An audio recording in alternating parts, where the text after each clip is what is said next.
Heyo, my Planet Coaster friends, Johnny5 Alive here, and welcome back to another episode of Coaster Spotlight. And in today's video, we're going to be looking at Copperhouse Run, created by Dextro. So, stay tuned, and let's check it out.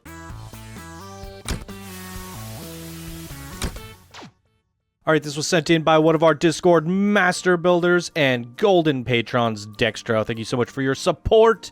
And here he says, this coaster is loosely based on Troy from Toverland in the Netherlands. Even though I did never ride Troy, I have seen many videos on it and love the first drop. This is why I tried to recreate part of the amazing coaster. However, it still has my own touch, fast-paced, and I would ride it. Would love your honest feedback, as so far you did not spotlight my coaster yet.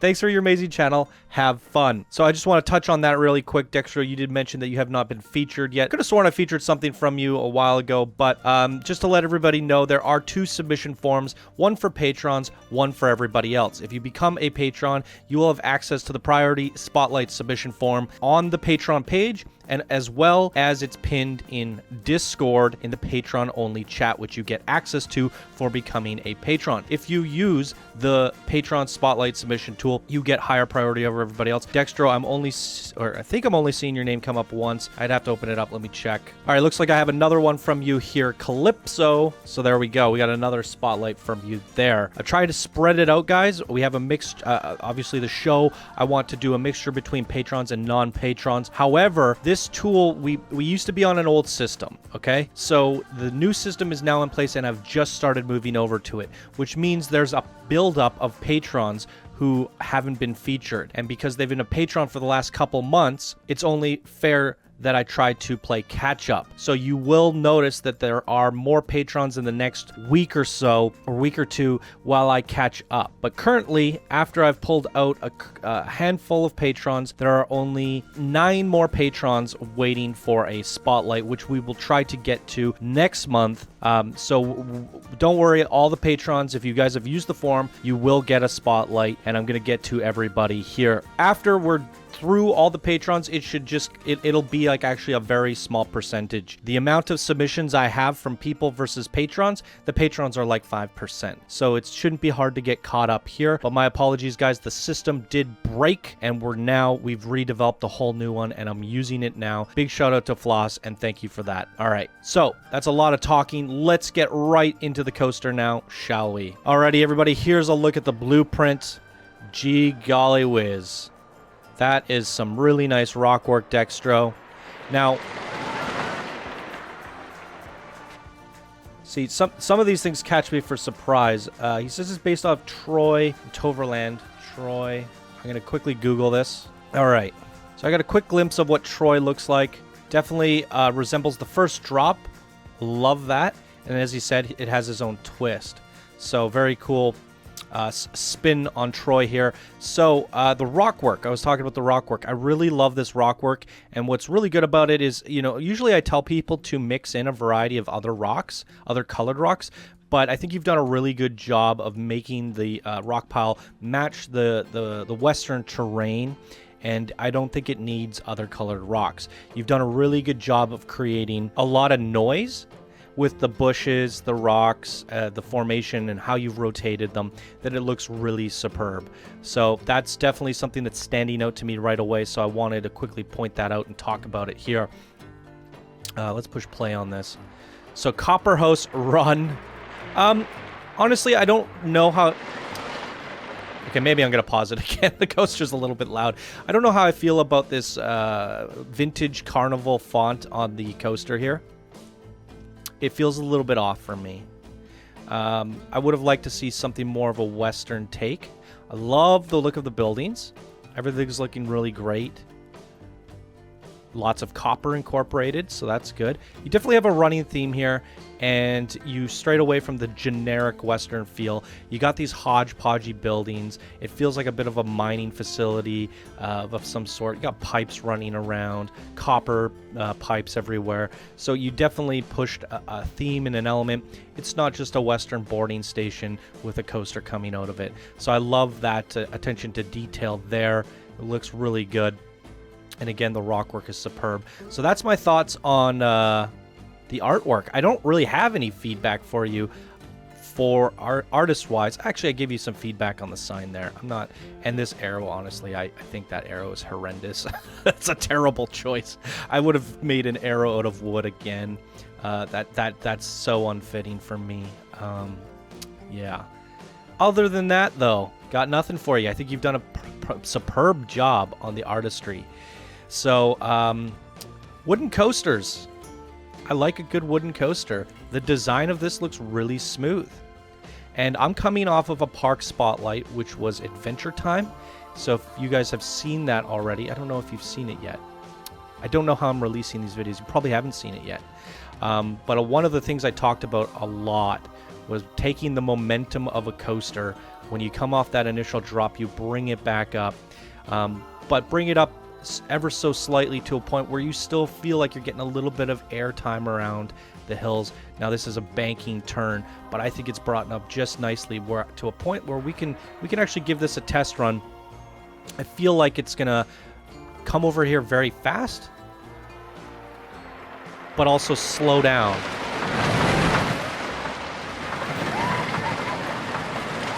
Beautiful. Absolutely beautiful.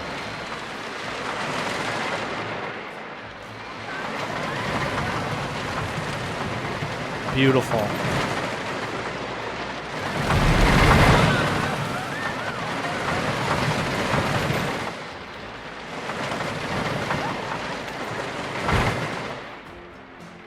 So I can tell the design is really, really nice, and I love these little airtime hills that you have here.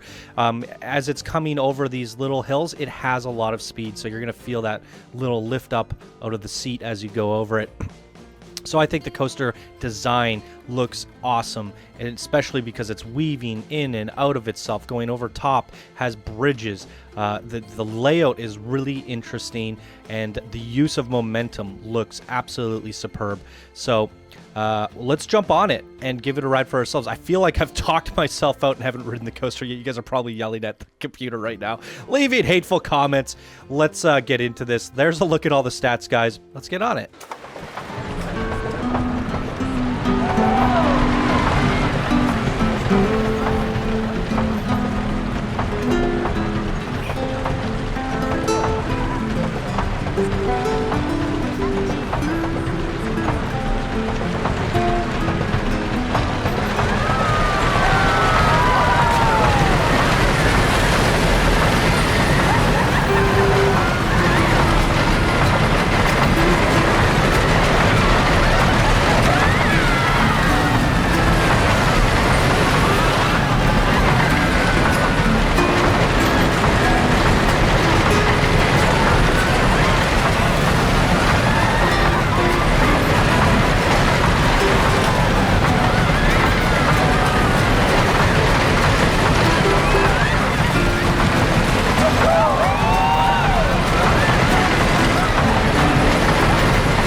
Alright guys, sorry about Mr. Chubby Chicken Fingers there.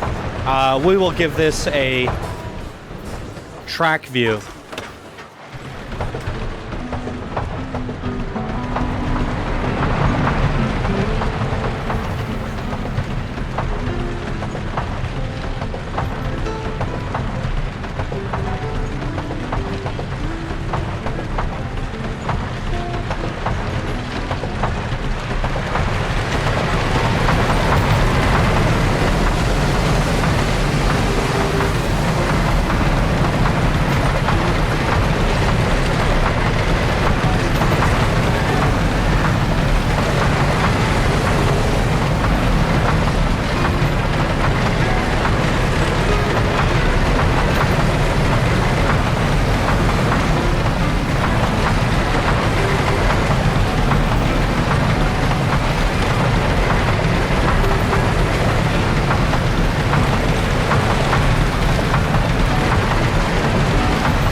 All right, absolutely beautiful momentum on that coaster.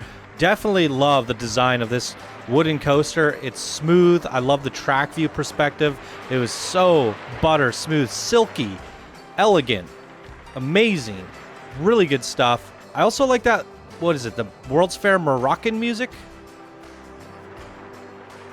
Spain. It fit really well. Let's check this thing out at nighttime. See if we have any feedback for you.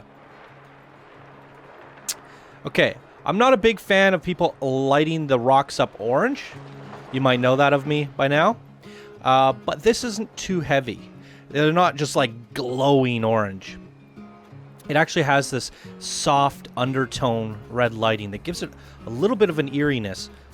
So I'm not mad at it, but maybe I would reduce it even further. I feel like the hot spots here and here are not necessary. I like what you've done with the underbellies. I think it's well lit inside the caves. I don't think it's necessary on the outside. That's just my opinion. I think a couple little lanterns lying about would have been enough scattered lighting, and it's so small and has a very small radius of light, I can't speak, emanating light from it, that it would have been enough. The spotlights are pretty hard. I would have toned it down on the outside and left it on these little underpassings as if it was artificially lit through the caves. It does look really cool there. I give the orange lighting a pass here, but I still think it can be improved. It's a bit spotty and hot in some areas, but I really like the way it looks here. Very awesome. So let's ride it from the rider's perspective and see if we feel the same way.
Alrighty.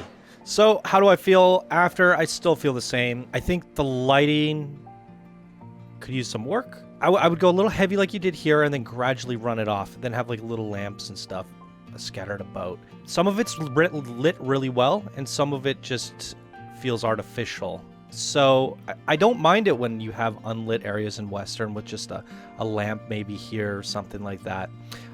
Inside, interior, it's really well lit.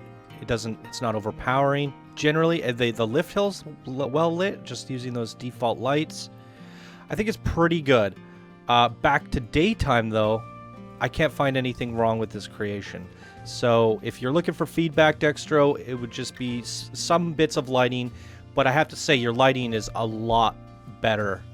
Like, I'm being hard on you because you are a master builder. Yeah, your lighting is really good. Compared to some other creations where I give lots of lighting feedback. Only subtle adjustments need to be made to your lighting, but your exterior is phenomenal. Still not a fan of the sign. That's the only thing I would change, and the arrow. But superb coaster creation, great Western theming. Love it. Solid creation here today from Dextro. And that's going to do it for this episode of Coaster Spotlight, everybody. Let me know your thoughts down in the comments below. Did you like it? What did you like about it? And are you a fan of Troy? And did it live up to the expectations as an inspired coaster? Let me know your thoughts down below. All right, everyone, thank you so much for watching. And if you enjoyed, please be sure to smash that like button. If you're new to the channel, subscribe for more daily Planet Coaster videos. And if you guys enjoy the channel and everything that I do on the show, be sure to check out my Patreon page. Your support allows me to continue doing these spotlights for this wonderful community. All right, everyone, thank you so much for watching. I hope you all have a great day, and I'll see you in the next video. Bye now.